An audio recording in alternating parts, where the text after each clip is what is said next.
Hi all. I wanted to go through the Chapter 3 review warm-up worksheet with you guys because I'm not going to be there again today, and so I wanted to make sure that you guys kind of got an explanation for most of the problems, particularly the new systems of inequalities, because you haven't seen that yet. So the first the first problem says solve the systems of equations or inequalities by graphing. So you have to pay attention to whether or not there's an equal sign. So because these both have equal signs, it's just a regular system of equations. So we're going to solve for y in both the top equation, so I'll highlight that in yellow, and then the bottom equation, which is in blue. Okay, so we got blue and yellow. So the only thing I have going down here is the work for each side. So we're isolating y, so we need to make sure that we subtract 2x from both sides. And then we're going to divide by -4 down here in this step. Okay, so now we've isolated y, and we have that y is equal to 1/2 x plus 1. It's my assumption that you guys can do that at this point, considering we've been, graphing lines for a few weeks now. But I just wanted to kind of give you a breakdown of what was going on. So same thing over here in the blue equation. So we're going to solve for y again. So we're going to isolate y. And when we do that, we end up with the equation of y equals 3x minus 4. So you'll see both of those graphed on the solution over here. So we've got 3x minus 4 is this blue line right here. Whoops. And then 1/2 x plus 1 on this line. And then they're intersecting at the point 2, 2. So obviously you can go back and check, and you can plug into the originals and see that that does check out. So again, solving by graphing equations we should just be fine with that. So we're isolating y, putting it into slope-intercept form, graphing the lines, and finding their point of intersection or points. And remember, we could have parallel lines where there's no intersection. So if you guys look at letter B, the difference between letter B and letter A is definitely big. You've got inequalities rather than an equation. So that's how you know that you're going to have shading. So the first steps are similar. We're going to rewrite the equations into slope-intercept form where we're isolating y. I want to draw your attention to this top inequality right here. So notice here along the left side, so this is the original, right? My first step, I rewrote -y on the left side of the equation, which means I'd have to flip that inequality, okay? So if we read from left to right, this says -y is greater than or equal to 5 plus -x. So I rewrote that in the second step as -y is greater than or equal to -x plus 5. That way it's in slope-intercept form. So after dividing by -1, I end up with y is less than or equal to x minus 5. So please don't forget, when we are multiplying or dividing by a negative, you're flipping your inequality, just like we did when we started inequalities a few weeks ago. So if we're going to graph that line, we will come over here to our graph. So our y-intercept is at -5. And the slope is 1. So you go up 1 over 1, or down 1, left 1, to make our line.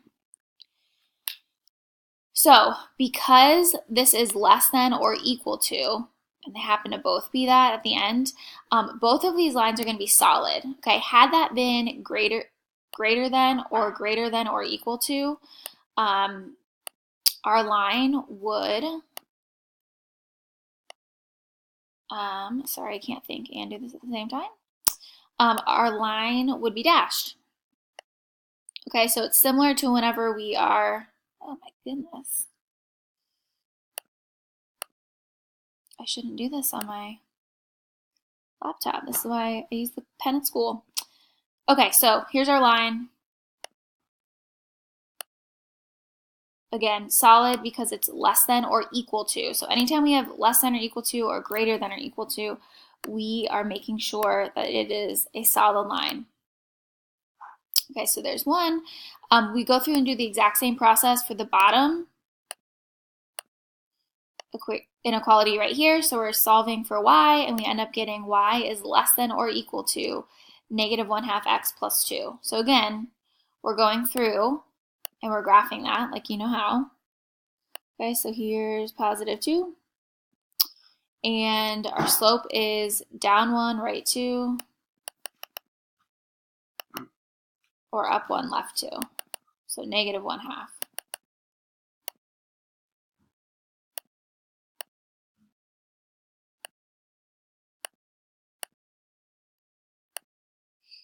Okay, so here's that line. Okay, we are not looking for the actual intersections of our lines in this example. We are looking to see where their shadings intersect. Okay, so the shading is a whole new ball game. So we are looking to determine whether or not we are shading above or below the line. So because these two lines are both less than or equal to, we're shading underneath. So when the inequality is less than or equal to, you shade under the line. If it's greater than or equal to, we would shade below the line. So I'm going to actually change the color of these. So this equation was our second one. So this one I'm going to make blue, like I had it highlighted. This bottom line, I'm going to change back to yellow, like we had. So we're going to do some shading. So x is less than or equal to x minus 5. So again, we're looking back at this equation. We are shading underneath that. So I'm just going to shade, I'm going to highlight under, whoops, got a little carried away there. We're shading underneath. Okay, so you get the idea there. And we're deleting that. Okay, and then the second line that we have is right here, and we're shading below that line as well. So everything below here. So what we're actually just looking for is where the shadings overlap. So right here, this section where we would make green, where we'd have yellow and blue, is where the solutions lie. So the solutions for the inequalities are different because it's an entire shaded region rather than just an intersection point. So I would suggest if you have less than or equal to, shading underneath the line. If it's greater than or equal to, you shade above the line. If you don't know which is above or below, you can always test a point. So for instance, when you guys watch that Khan Academy video 2 days ago, or yesterday, I guess, I think he mentioned in there to test a point. So you can test a point that's not on the line. So if I tested the point 0, 0, I'd plug it back in to the original. So if I did that and say, I'm going to test this pink point right here. So if I plug in 0, I would have -0 plus 5 is less than or equal to -0. I have to put less than or equal to like that. So this would say that 5 is less than or equal to 0. That is false for the yellow part, for this yellow line. So where this 0, 0 lies is false, so you would shade on the other side. So that's why we're shading underneath that line. You can do the exact same thing for the bottom equation. So we can plug in 0 for x, 0 for y, and that has to be less than or equal to 4. 0 is less than or equal to 4, so this point 0, 0 is included in our solution set, so that's why we would shade underneath including that point. Okay, so again, that's just another option if you prefer that, but if you shade underneath for less than or equal to, and above for greater than or equal to, you will be set. So again, just so we're clear, the inequality is different because we have a shaded region that is intersecting, showing the intersection, rather than just a point or points. Okay, if you look down at the bottom, number 3, we're solving a system of equations algebraically. I'm not going to spend a whole lot of time on this because we've been doing this for a little bit longer. I gave you both options. So if you chose to use substitution, it is my assumption that you are going to solve for y in this bottom equation. because that's the only variable that would allow you to, or the only variable with a coefficient of 1. The only other variable that would work without fractions would be this negative 3y. But again, get in the habit of looking for one with a leading coefficient of 1. Okay, so the left side here is showing you the substitution process, and the right side is showing elimination. So if I were to do the problem, I would multiply this bottom equation here by negative 3 to eliminate those y's because it makes the number smaller. So when I do that, I end up getting the bottom equation changes to 6x plus 3y equals negative 3 once we've multiplied through. And then when you add straight down, notice you're eliminating these y's and just solving for x. So that's kind of just a quick start for you guys for substitution or elimination, whichever you want. And then again, it's my assumption that you can kind of finish both of those up and then check your answers.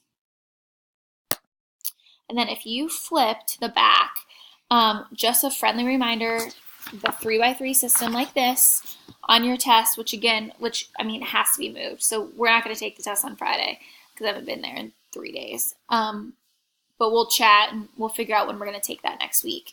But a 3x3 system like this would be a bonus. So I'm just giving you the quick intro to it, or first step, to make sure that we're all on the same page there. So first step, you're looking to see which variable has already been solved for. In our case, it's x in the first equation, and then you are going to plug in that expression 3y minus z minus 16 in for x in the second equation and the third equation.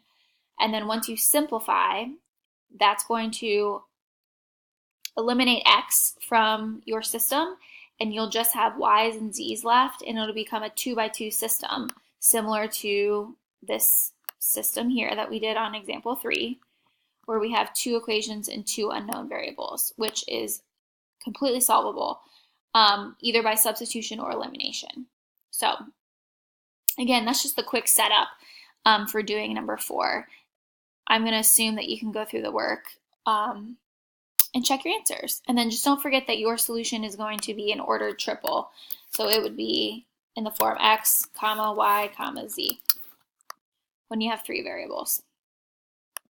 So hopefully that was a little bit helpful, just walking through the homework problems.